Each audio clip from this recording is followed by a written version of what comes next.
Dumelang, welcome to Face the Nation. My name is Clement Manyatela. Great to have you with us here on SABC News. On the show tonight, why did ActionSA MMC in Tshwane send internal tender documents to a compromised COP?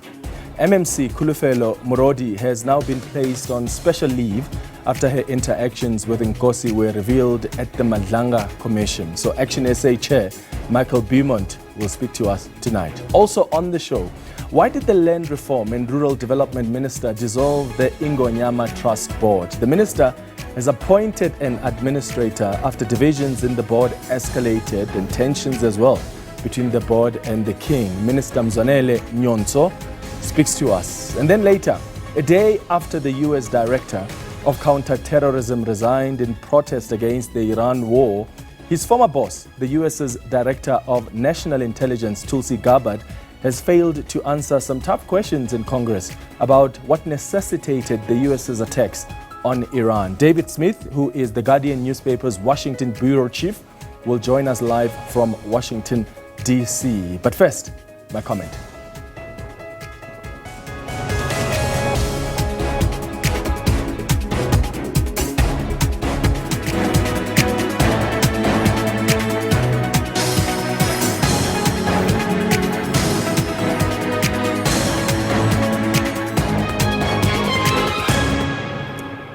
So the ad hoc committee is done with its witnesses. There are now going to be a lot of deliberations in the committee, which will then culminate in a report with findings. And everybody's just hoping that there will be accountability and some findings that will be taken seriously. Yesterday, as you may have seen, the KZN Police Commissioner Nhlanhla Mkhwanazi returned to the committee as a final witness. And having been the first witness at the hearings, and the men that made allegations of corruption and interference in the criminal justice system. So let's reflect on the work of this committee in as far as witnesses and their appearances are concerned. Now that the committee is done with its witnesses, what are your reflections on the work of this committee? Do you think that it has helped reveal some important things about corruption in the SAPS? Are you happy with how the politicians themselves have carried themselves and run this committee? Remember this testimony by General Nhlanhla Mkhwanazi? He was the first witness at the ad hoc committee. The cases that have been stalled, that otherwise had we not done that press conference, will still be having people walking the streets. Those cases are in court. We can talk today about a majority of the things that is the wrong in the police, but the key figures of some of these things are already behind bars. So we are seeing positive coming out of that. Members that have been deliberately pushed out of operations have been brought back by the very same courts to come and do their police work. That's why we are seeing this wheel of justice starting to grind, because our cry was to make sure that this wheel keeps grinding. One of the things that the KZN Police Commissioner has said is that they do have enough evidence against Shadrach Sibiya, and that there are investigations that are currently unfolding, and hopefully they will lead to arrests.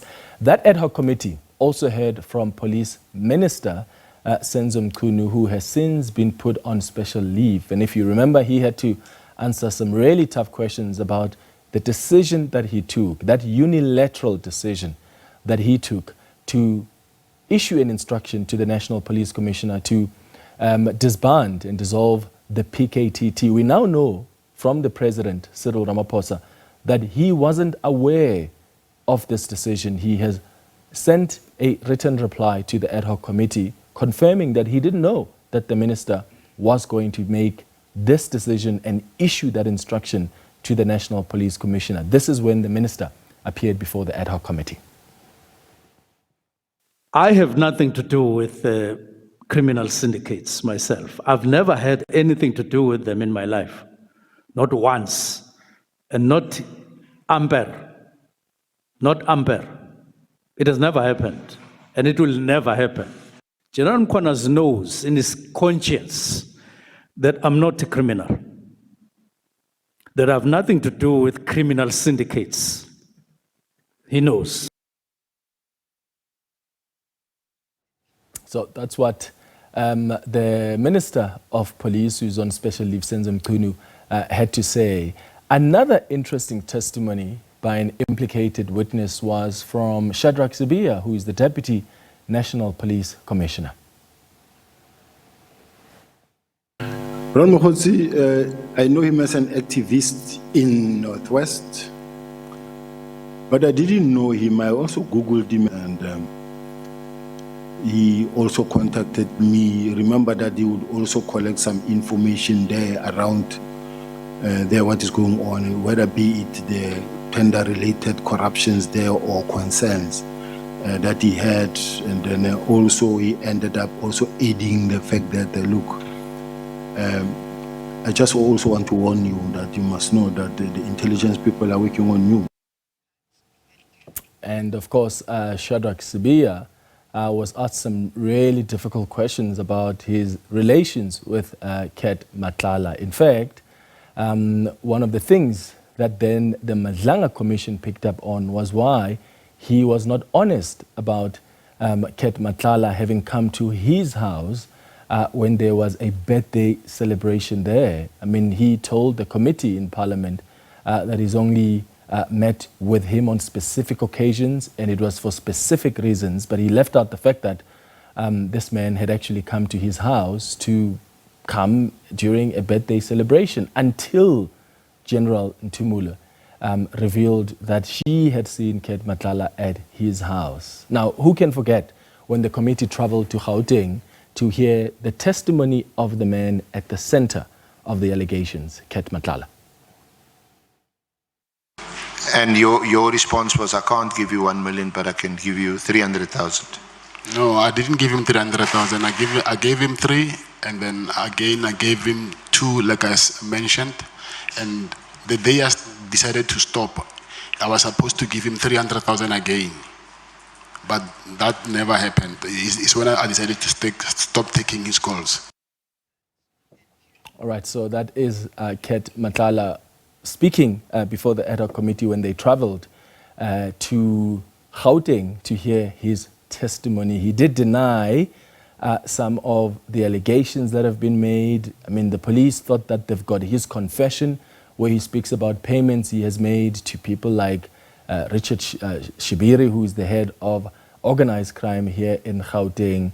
The payments he's made to Shadrack Sibiya, who's the National Police Commissioner. But he told the committee at the time that he's not even sure that this audio that is circulating and that the police are using as his confession is actually his voice. And he believed that it could be doctored. Now, these are some of the key witnesses that have appeared before this committee. So the question we are asking you is, what do you think of the work that this committee has done so far? How have the hearings been conducted in your view? Do you think the committee has helped this country uncover the rot in the SAPS? What has actually stood out for you? Nhlanhla Mkhwanazi, the KZN Police Commissioner, said yesterday that from his observations of the work of the committee, he saw that sometimes, it wasn't great how some of the members of Parliament conducted themselves, but he appreciated the work that they have done. There have been instances where some witnesses have been disrespected, they've been shouted at, but here we are. They're done with the witnesses, they're going to deliberate, and post the deliberations, then we're going to see a report with findings. So you can send us your WhatsApp voice note right now, or send us an X on @FaceTheNation SABC.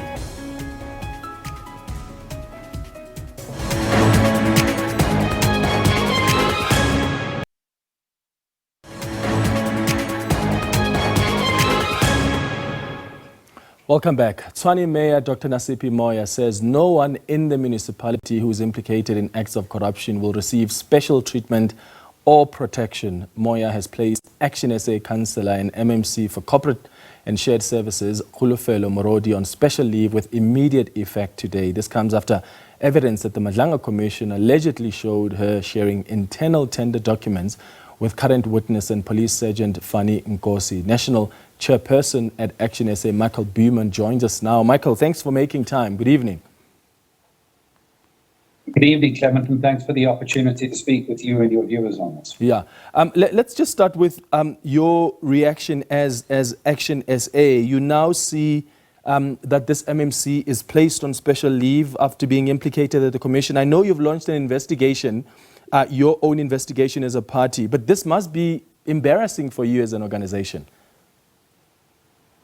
Yeah, certainly. We definitely prefer not to have to deal with these kind of things. We'd far rather that the stories we could be talking about is service delivery and the turnaround in the city of Tshwane. But ultimately, the only comfort that we can provide ourselves and the residents of Tshwane is that that city is being led by a political party that when we receive this kind of unfortunate news, we act in the most decisive manner. I don't think there's many political parties that can claim that a senior government official would have been suspended by the mayor within hours of a revelation like that breaking. And as a matter of fact, Clement, I'm quite happy to share with SABC exclusively that as a few minutes ago, I received confirmation that the Provincial Executive Committee of ActionSA had suspended the MMC as a member of the party as well, pending the outcome of that investigation. So certainly, I think what we really can say is that ActionSA has responded to this most unfortunate news in the most decisive manner. Okay, just to confirm there, Michael, you're saying that a decision that has just been made a couple of minutes ago is that ActionSA has now suspended this MMC as a member of the party pending that investigation that ActionSA has established. That's correct. Our Provincial Executive Committee concluded that decision a few minutes ago. All right. What are you able to share with us about this MMC? I mean, what she's being accused of here is quite serious. It's very clear from the WhatsApp chats that she was sending internal tender documents to a potentially highly corrupt COB. Is she known as someone who's ethical in the organization? Well, certainly we've had her in high regard for a long time. She's done good work for the organization. She's done good work in the city of Tshwane in a number of key regards. But ultimately, this action needs to be measured on its merits. And what we are seeing on the individual merits of what's appeared in the Matlanga Commission is hugely concerning. And that is why we've taken the steps that we have. And even if an individual has done well in other regards, we can't excuse this one particular thing, which is why we need to treat it on its merits at face value. Why was she talking to Sergeant Nkosi? I'm sure by now, as the organization, you've asked her this very basic question. How has she responded to it? We started a process where we are posing these questions. It was quite important to give the executive mayor the opportunity to pose those questions first, because our governance responsibilities must come before the party. So I know the executive mayor put questions to the MMC. I am not party to what those responses were, but they were obviously sufficiently inadequate that the executive mayor proceeded to suspend the MMC. ActionSA is now going to engage in that process as a part of our investigation. But from our point of view, we want that investigation to follow due process on the one hand, but on the other hand, it's hard to imagine a scenario where this would have been legitimate sharing of information. Okay, so are you saying that as an organization, as we speak now, you still don't know why this woman was sending those confidential documents to an outsider? I would have thought that that's the first question you ask her before even an investigation begins. You just ask, what's going on here? No, I think to be fair, Clement, you're holding ActionSA to a standard that no other party meets. In fact, most other parties, there wouldn't have been a discussion of this nature until now. The fact that she has been suspended as an MMC within hours of the news breaking is already born of a conversation between the executive mayor and the MMC that we deliberately allowed to take place first, because that is the governance priority to the residents of Tshwane. Now that that conversation has taken place and that she has been suspended at an MMC, now the party can go in and begin to engage those processes and follow due process. But it would have been irresponsible if the party had dominated that process first and the executive mayor second, given that we have a responsibility to govern the city of Tshwane, and that should come before our party considerations. You seem to be moving quickly as ActionSA. Your provincial executive committee, as you said, met this evening. That decision has been taken. You have announced as ActionSA that you'll carry out your full independent investigation. But how independent is that going to be? I mean, this is your member. She may or may not have been acting on instructions from some party leaders. So why should South Africans believe that this will be an independent investigation and you won't be protecting the organization? Well, I think ultimately ActionSA is an organization that has demonstrated a commitment to ethical leadership and the fight against corruption. Our leaders have demonstrated that in government and outside of government. And our response to this particular issue has not been one to hide away or obfuscate. You've seen others who have not, quite frankly, said anything about the revelations arising out of the commission. I think we have made ourselves available and faced accountability quite openly. And I think that is a trust relationship we have developed with the South African people, and we will continue to nurture with the South African people in such a way that when we come out with an investigation report, they can be satisfied that it is the full truth. But ultimately, what is very clear is that this Madlanga Commission is going to continue to produce revelations in the space, and we don't shy away from that. We welcome any revelation, and we welcome anything that allows us to ensure that any member of ActionSA that has operated outside of the law or outside of our ethical standards is identified and dealt with in the most decisive manner. Well, what about the CFO in Tshwane? When I read your statement as ActionSA, you seem to be defending him. You said the allegations against him are untested and politically convenient. Well, I think defending him would not be correct. We were pointing out that there is a context that this is taking place within. And that context is that within the last few months, there have been a number of individuals who have made allegations against the CFO. We had believed potentially because he had been successful in shutting off some of the taps, so to speak, in the tender environment in the city of Tshwane. But ultimately, what we have seen in the Madlanga Commission is of great concern. Yeah. It is not a matter only for our party. It is a matter for the municipal council. The legislation in our country requires that if there are any serious acts of misconduct leveled against a senior manager, and the CFO is most definitely defined as a senior manager in that particular environment, then it must go to the municipal council and be ventilated there. And ultimately, that is what I believe is going to happen. But Michael, he was driving to Mpumalanga with an alleged corrupt cop, Sergeant Nkosi. Nkosi has confirmed he was driving even his vehicle and was able to hear conversations the CFO had with suppliers. I mean, this is the same cop who was trying to get his brother to get a tender in Tshwane. Why are you not at least calling for him to be investigated as well? I mean, the MMC's allegations are also untested, and yet you are happy about the city's investigation into her conduct? Well, absolutely. But I think what's really important is that when you are a political party that is in government, you allow your executive mayor and the leadership of the city to communicate. Ultimately, I'm quite convinced that the executive mayor and the team are going to follow the legal prescripts and ensure that this is a matter that is brought to council and is investigated. And we give them the space to provide that kind of leadership. But ActionSA is the party that leads government in the city of Tshwane, Clement. We don't have to operate like an ambulance chasing opposition party. We let our government speak for itself. And ultimately, we are quite convinced that that's exactly what they're going to do. Michael Beaumont, ActionSA chairperson, thank you so much for speaking to us. As you've heard, the latest is that the provincial ActionSA leadership in the province of Gauteng has taken a decision to suspend the membership of this MMC who's been placed on special leave in Tshwane pending the outcome of their investigation. We'll be back after the break. Stay with us.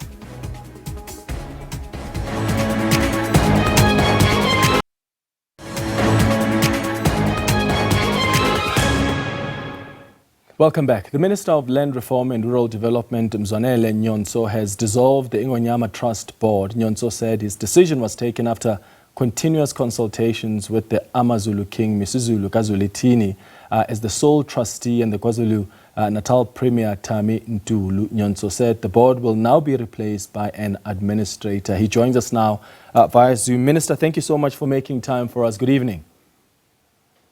Evening to you, Clement, and evening to the viewers, and thanks for having me. Why have you decided to dissolve this board?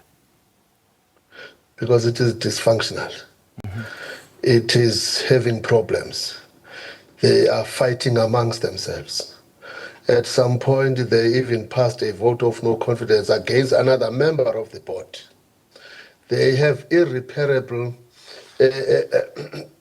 working relations with the king, who is also the chairperson of the board. They have failed even to submit the quarterly reports in Parliament. So we have tried to talk to them, I've tried to talk to everyone, trying to see if we can save, because at some point even their own terms were going to end, by the way.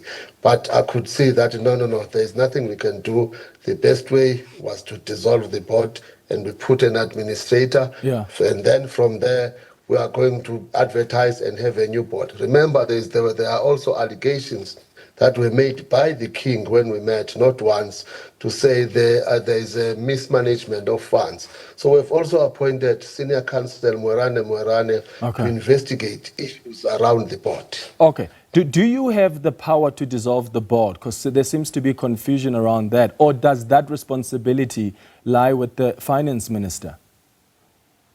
No.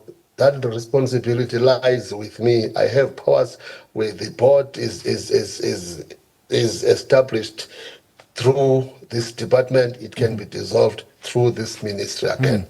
It has nothing to do with the Minister of Finance. I've heard somebody was saying that, but it was just shocking. Okay. My understanding is that there was a disagreement between the board and the king about a meeting the board arranged with traditional leaders. What was wrong with that meeting? Did you know about that meeting? Did the king know about it? Is that part of the reason for this relationship that has deteriorated? No, it is not. I was also not aware of the meeting, just like the king was not aware of the meeting. So we're not aware of the meeting, but it is not part of the reasons we dissolved the board. By the way, there are 4. They cannot even make a quorum. Okay, and what about, how was their relationship though with the king? And by the way, the 4 that you speak about now, are you suggesting that they are board members that resigned recently? There are 4, one of the reasons I dissolved is because 4 members resigned already. And the last one resigned only 2 weeks ago. And there were 9 together with the king as the chairperson. Now 4 resigned and only 4 remain. So when did the 4 resign? A week ago? They've been resigning on installments. The last one resigned 2 weeks ago. So why has it taken you so long then to dissolve the board if the basis for the dissolution is that there were only 4? Because for me, there was always a glimmer of hope that there would be good working relations. Because remember, I met the board not once, not twice. I met the king, I met the board. At some point, the board suggested that let's go for mediation. We've tried, the king did not accept it. The relationship was very bad, Clement. Yeah. And the king told me from point blank that I can't work with this board. They disrespect me. I can't work with them. He is the sole trustee of that board. But Minister, if the board from 2 weeks ago only had 4 members of the board, that's not a legally constituted body. They can't form a quorum.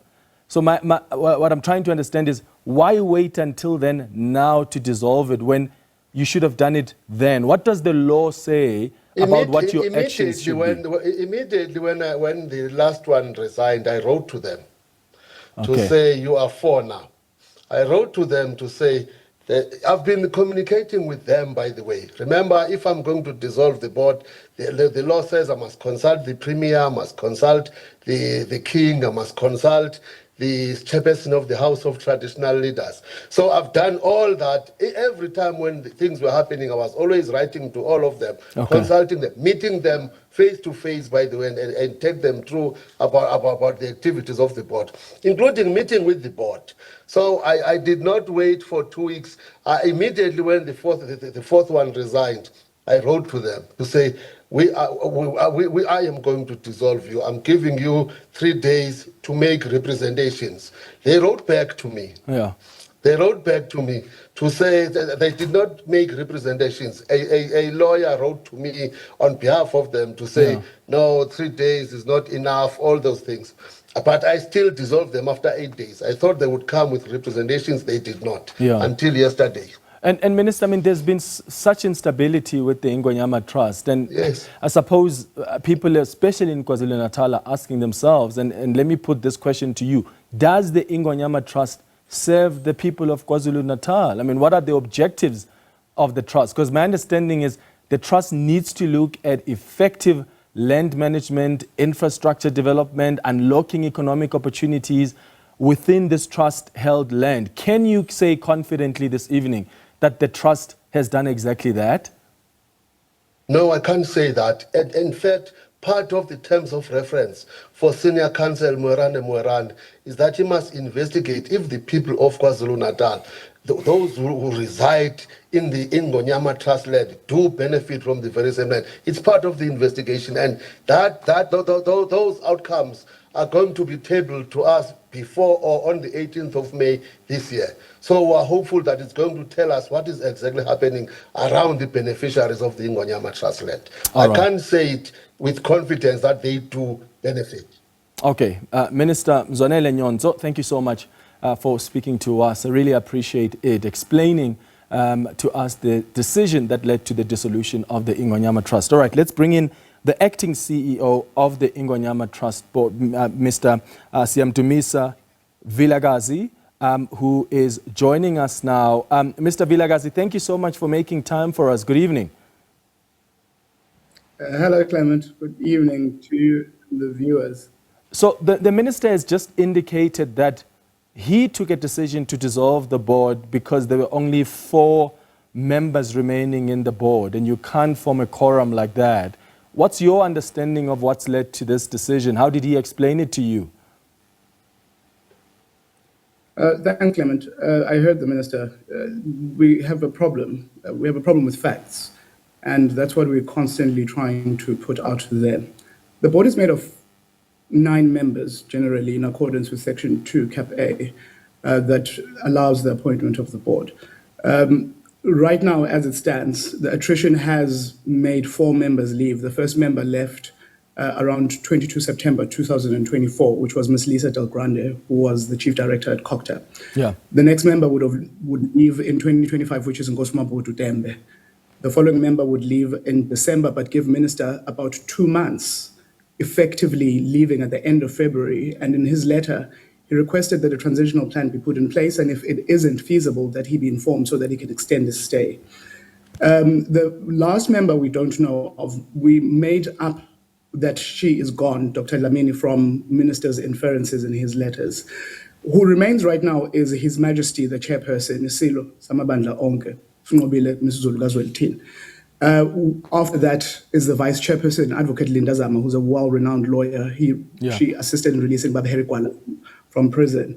Inkosi Yabambi, Nkosi Mkhize, who is also a member of the Itala board, Nkosi Mlefe, who is the member of the National House, and our esteemed Ms. Zulu. That makes us, when we count, 5. And you are right, Clement, that the quorum is 5.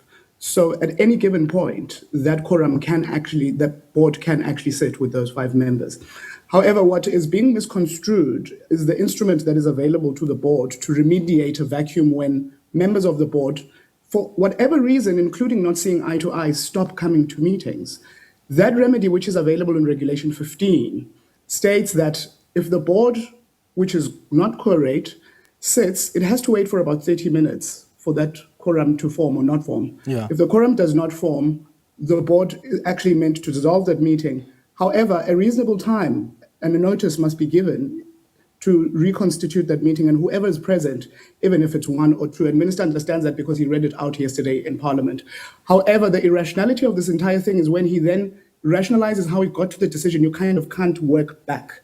Because if you then, I make this simple, lame example. If you're a teacher and you're required to have 10 students in class, and you walk in and there are 5, do you say, hey, all of you, get out, I need 10, so the 5 of you are not effectively assisting me to achieve. Have you tried to form a quorum, though? We need concrete really. Have you tried to meet as board members, the 5 of you? Board members are meeting. There was a meeting that was scheduled. In fact, the forum has only failed 4 times in the past 10 months. And okay, when was the last time you met, Mr. Vilakazi? Let's try to clarify that, because you've mentioned 5, and that includes the king. of the Zulu Nation, and we know that he has indicated he has lost confidence in the board. So I doubt that he attended the last meeting you held as the board. Did he? No, the king has only attended 2 meetings of the board. So that doesn't make you its 5 entire then? existence.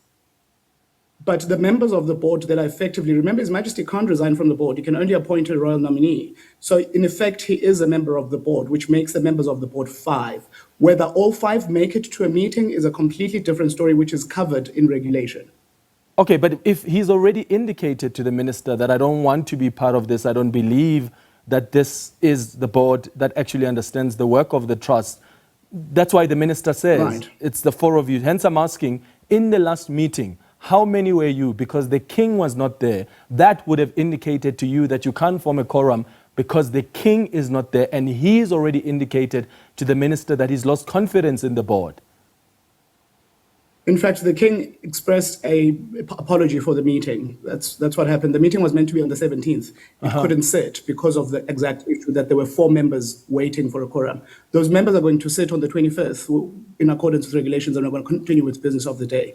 These regulations, Mr. Manyatel, are designed to create exactly the saving that they're creating. We cannot create irrationality because of them and start creating castles in the air. It's the law that we have to follow. Okay. If anyone does not like the law, they have to proceed to actually amend it.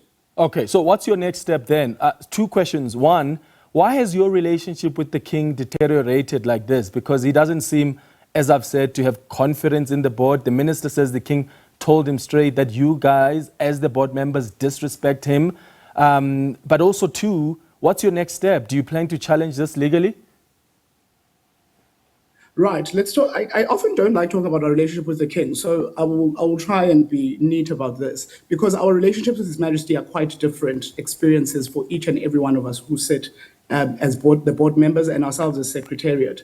However, there are opportunistic tendencies in the sense that the Minister of previously Land Affairs, now Rural Development and Land Reform, is the supervising authority with regards to Ingonyama Trust Board. And so if there are disagreements, and in this instance, the disagreement is between the application of the law between the 1993 legislation, which was the founding legislation, and the subsequent amendment in 1997 as a result of the conclusion of the 96 Constitution, which elevated land as a national competency in the Constitution. So Minister is supposed to step in and remediate those challenges. Instead, Minister, and I heard him saying he's met with the board more than once, more than twice. He's only met with the board twice. The first time the meeting was orchestrated by the board itself as a meet and greet, where he told the board to resign because it is Minister Didiza's board and not his. Okay, but the relationship between His Majesty is being managed by His Majesty's advisors, and right now that is Mr. Thulasizwe Buthelezi and the previous judge Jerome, who stand to gain quite a lot through the resolution of this board, and Minister is playing right into their game. Are you going to court? Yes, absolutely. This is the only place where we'll get resolution of this entire thing. It was the only place where we got resolution with regards to a board member who went rogue, which Minister conveniently uses as a tactic to solve the board in terms of dysfunctionality. But this is actually a self-disciplining board because it can determine regulations on how it disciplines each other. All right, Mr. Vilakazi, I'm out of time. Thank you for making time for us. That's the acting CEO of the Ingonyama Trust, Siyamdumisa Vilakazi. Stay with us. We'll be back after the break.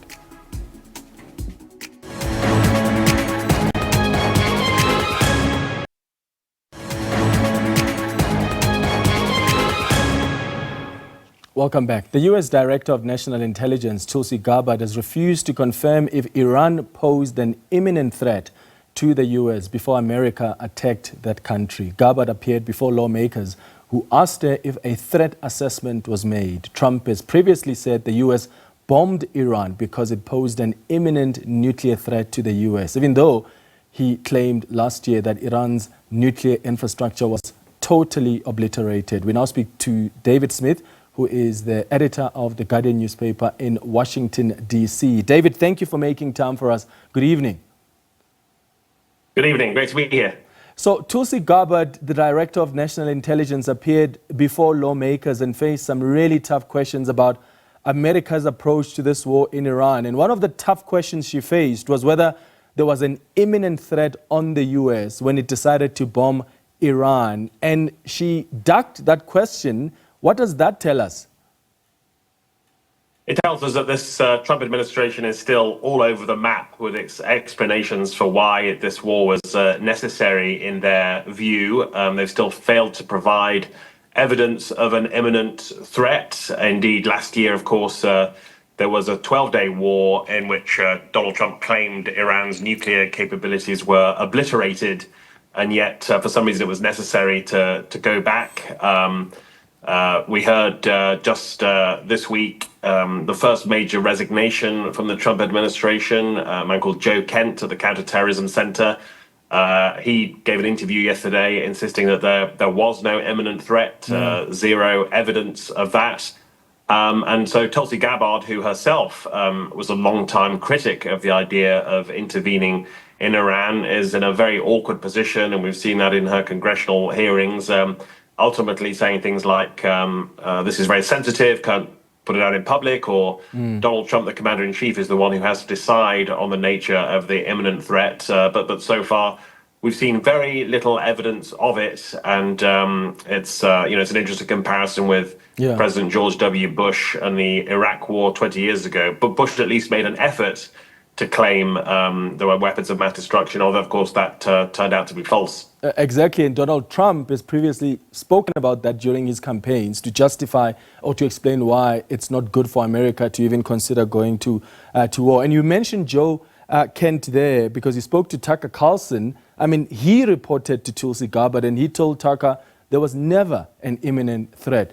David, it looks like she was worried about contradicting Trump because she has been here before. Remember last year she contradicted Trump when she said the US clearly had no evidence that Iran is building a nuclear weapon, even though Trump suggested so. How did the lawmakers take her reaction or non-reaction? Well, I think as ever it's divided. Republicans are still generally supportive of this war, so they will give Tulsi Gabbard a free pass. Indeed, there are some Republicans who have spent decades waiting for this moment to attack Iran, and they're cheering Trump on. And in the opinion polls, he still has broad Republican support. But of course, Democrats took a very different view. They think Tulsi Gabbard is trying to make excuses here and cover for Donald Trump in a war they say is illegal and unconstitutional and totally baseless in fact in terms of what he's claiming. I'm sure many of them would like to see Tulsi Gabbard resign, and they believe she has shredded her credibility as someone who was a sharp critic of foreign interventions, and indeed that entire wing of the Trump coalition is deeply unhappy with what's going on in Iran. They regard it as a betrayal, as Donald Trump breaking his promise to end the forever wars. Yeah. Who is supposed to make an assessment as to whether there's an imminent nuclear threat or not? Because, I mean, Tulsi Gabbard seems to suggest it's Trump who makes the determination, but based on what information? Wouldn't Trump make that determination based on intelligence provided to him? Yeah, it's a sign of what extraordinary times we're living in. Normally, the Director of National Intelligence would be an absolutely central figure in this decision-making process, and on Capitol Hill would be testifying to senators and representatives about what the US had discovered. But there is a pattern here. Tulsi Gabbard was also somewhat frozen out of the plans to attack Venezuela a month or two ago, which of course led to the capture of Nicolas Maduro. Instead, she showed up at a polling place where votes from an old election were stored to push Trump's conspiracy theories around elections. This is a very different and unusual time where the job titles don't necessarily mean what we would expect them to. And again, you mentioned the Joe Kent interview with Tucker Carlson.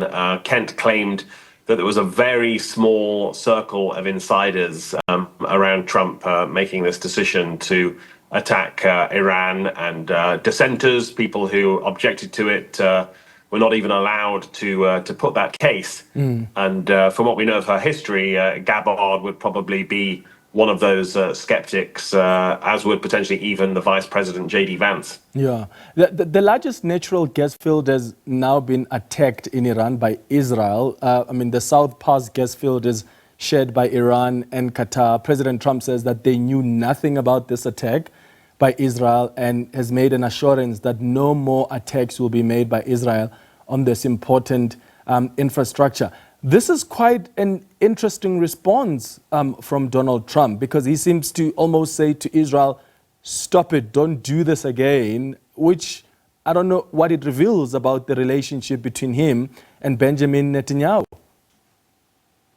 Yeah, it's been a fascinating dynamic over the past year or so, and I think when the history books are written, they will say Trump's second term has a much greater emphasis on foreign policy than his first, and than people expected, and in that foreign policy, Benjamin Netanyahu of Israel has obviously been an absolutely central figure, and it's not simple and clear cut. I think there are ups and downs in that relationship. There were certainly moments last year, including in that first assault on Iran that lasted about 12 days, when Trump seemed genuinely exasperated and hacked off with the way that Netanyahu and Israel were behaving, and said he would issue warning words and so on. And we may be in one of those situations again, where the big picture is these two countries are very closely aligned, and it's been in military terms a very successful joint operation so far. But there are wrinkles and there are irritations, and you see reports coming out of the White House of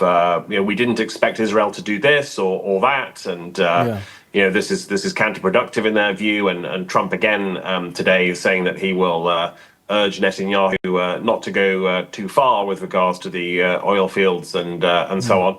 And I think critics would say one of the fundamental problems here is that the US and Israel have different objectives, and I think Trump has acknowledged this, that for Netanyahu, it's been a very long-term goal of regime change in Iran, and they would like to stay for the long haul and effect that regime change fully, whereas the US not so much. I think Trump is looking for an exit strategy sooner rather than later because of domestic pressures related to fuel prices and so on. And speaking of domestic pressures, far apart from the fuel prices, and of course Joe Kent also being the first senior official to protest President Trump's war in Iran by resigning, what is the mood, though, among the Americans? I know there are a number of polls that have been made seeming to suggest what the feeling is on the ground towards this war, towards this administration.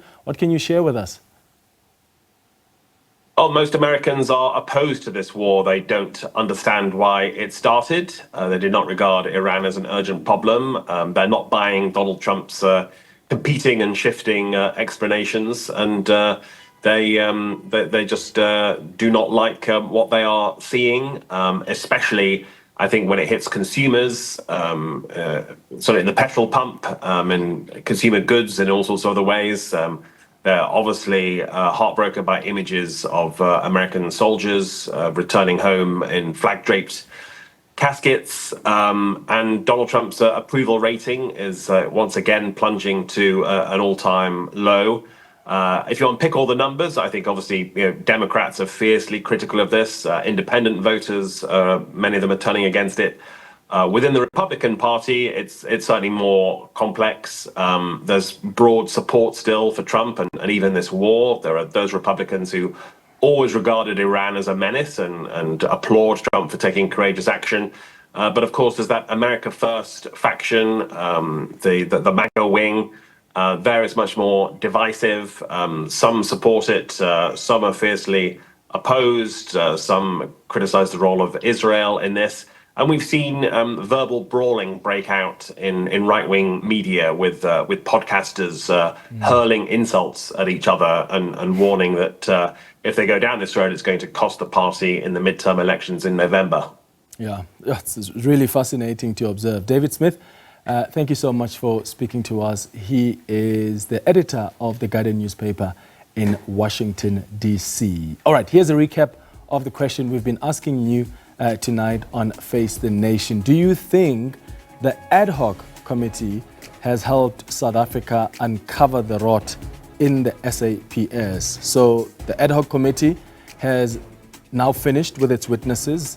The KZN Police Commissioner Nhlanhla Mkhwanazi was the last witness yesterday, having been the first one and the man who made these allegations of infiltration and corruption in the criminal justice system. So based on what you've observed so far, has the ad hoc committee really helped?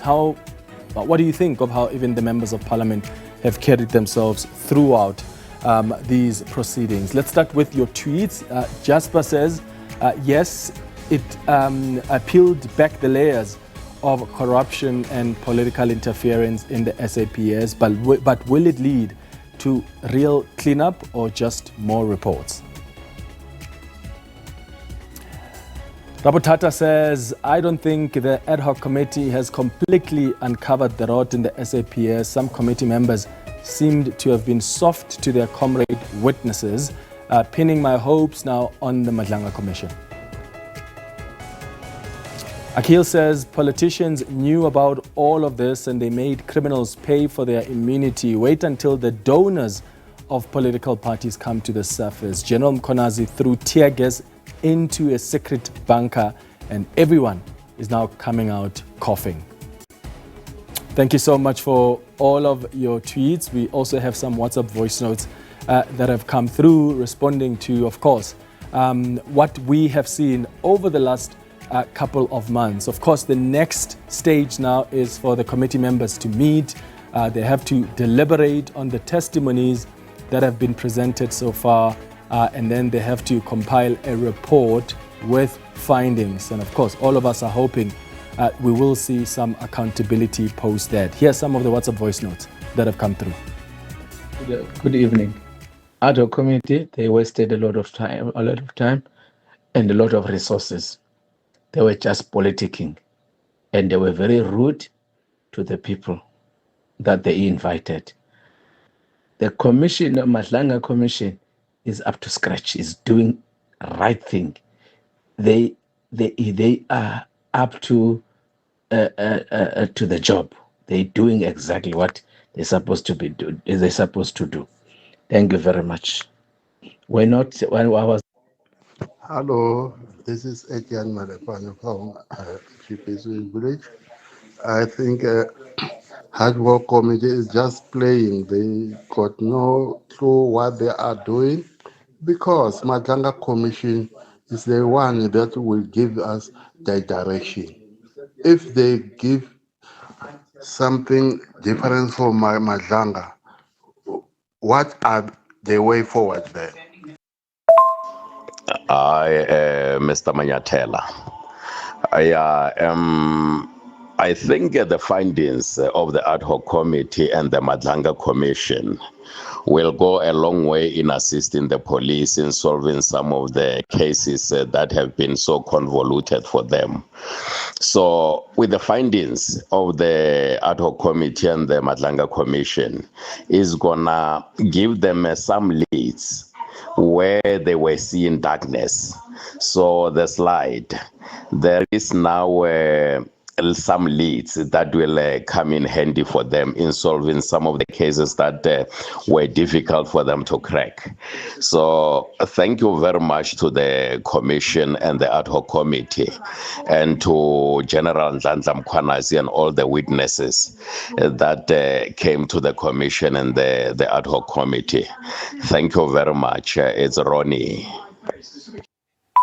Oh, thank you very much for your tweets and your voice notes. And thanks for watching the Thursday edition of Face the Nation. We're back with you on Tuesday at 8 p.m. Have a good evening. Cheers.